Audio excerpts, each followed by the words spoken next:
Tu te réveilles et il n'y a ni message, ni plan, ni distraction. Juste toi. Le silence. Et c'est précisément à ce moment-là que tout te frappe de plein fouet. La peur, la pression, cette sensation d'urgence à vouloir être utile à quelqu'un, à vouloir être vu, reconnu, aimé. C'est à ce moment-là que la plupart des hommes prennent la fuite. Mais si je te disais que ce silence n'est pas une fin, mais bien le commencement de quelque chose de redoutablement puissant. On a appris aux hommes que la solitude était synonyme d'échec, que le célibat était une honte, un retard, un aveu d'incompétence, et que si personne ne te choisit, c'est forcément que tu as failli quelque part. Pourtant, il s'agit là d'un immense mensonge. En vérité, l'homme qui choisit consciemment la solitude accède à la version la plus noble et la plus puissante de lui-même. L'homme qui marche seul, par choix et non par défaut, est en train de construire en silence quelque chose de bien plus profond que ce que le monde peut percevoir. Ce message ne s'adresse pas à tout le monde.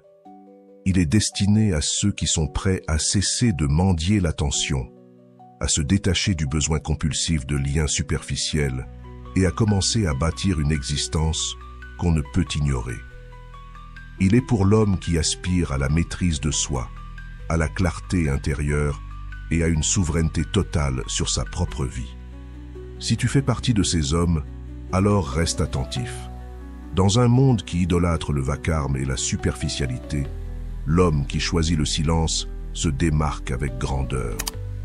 Dans une époque assoiffée de gratification immédiate, l'homme qui sait attendre, se discipliner et se concentrer patiemment sur sa propre croissance devient exceptionnel. Il ne s'agit pas d'un isolement triste ou d'une fuite du monde, mais d'un retour vers soi-même.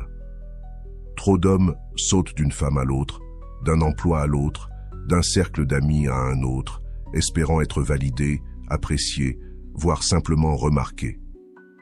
Mais bien peu s'arrêtent un instant pour se poser cette question cruciale. Que se passerait-il si j'arrêtais de courir et que je me contentais d'être seul avec moi-même? Et ce qui se passe alors, c'est la transformation. Aujourd'hui, je vais te montrer comment la solitude est la forge secrète de ton esprit, de ta concentration, de tes standards et de ta puissance.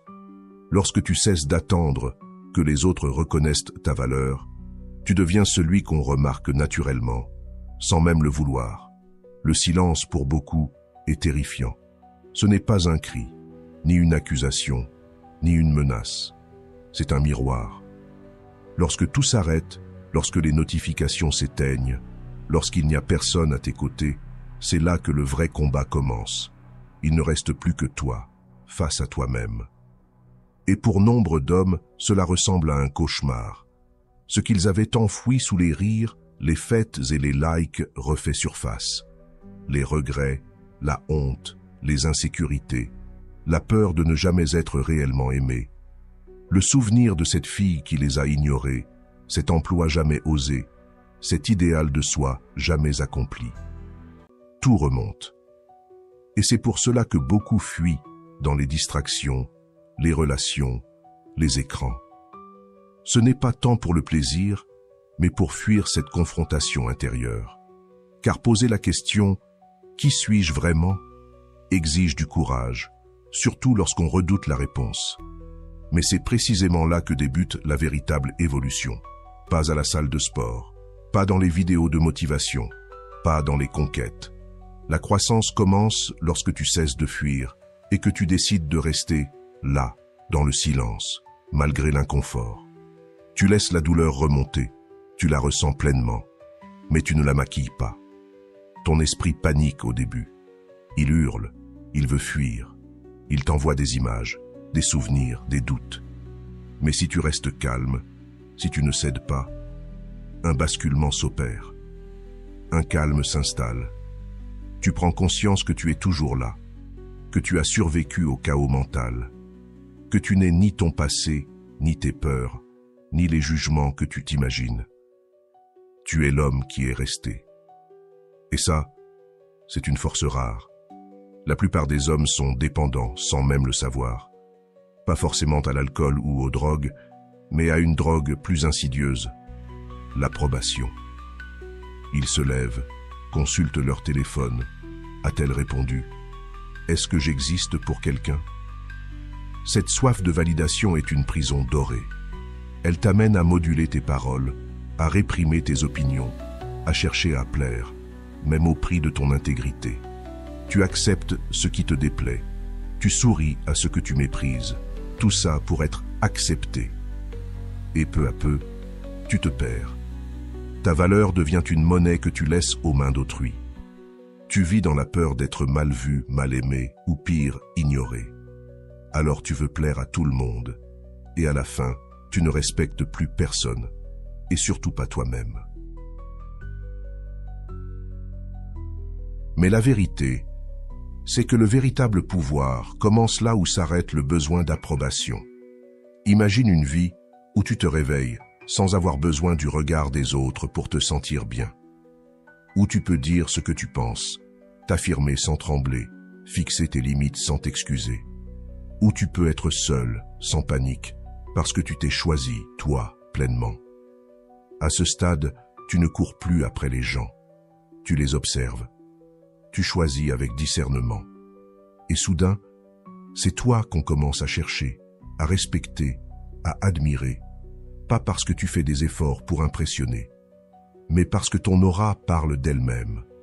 Parce que tu es ancré, clair, aligné. Tu n'implores plus, tu n'espères plus, tu existes pleinement. Et cette énergie-là, elle attire sans que tu n'aies à tendre la main. C'est l'homme qui s'est choisi, encore et encore, jusqu'à ce que plus aucune opinion n'ait plus de poids que la sienne. L'homme que personne ne peut manipuler émotionnellement. L'homme qui ne cherche pas le respect, parce qu'il l'incarne naturellement. Les hommes qui marquent l'histoire ne sont pas ceux qui veulent plaire à tout le monde. Ce sont ceux qui ont eu le courage de rester fidèles à eux-mêmes, même quand cela signifiait être seul, incompris, rejeté. Alors pose-toi cette seule question. Vis-tu pour être aimé ou pour être fier de toi? Si tu veux véritablement activer ton potentiel, commence ici. Cesse de chercher l'approbation. Cesse de courir après l'attention. Cesse d'attendre d'être choisi. Choisis-toi. Et recommence. Chaque jour. Jusqu'à ce que tu ne demandes plus à être respecté. Tu l'imposes sans un mot. J'espère que ce message t'a été utile. Si tu as aimé la vidéo, je te serai reconnaissant de laisser un j'aime et de t'abonner. Si tu te retrouves sans mots, écris simplement « Renaissance » pour montrer que tu fais partie de la minorité qui a suivi la vidéo jusqu'à la fin. Merci beaucoup pour ton attention et à la prochaine.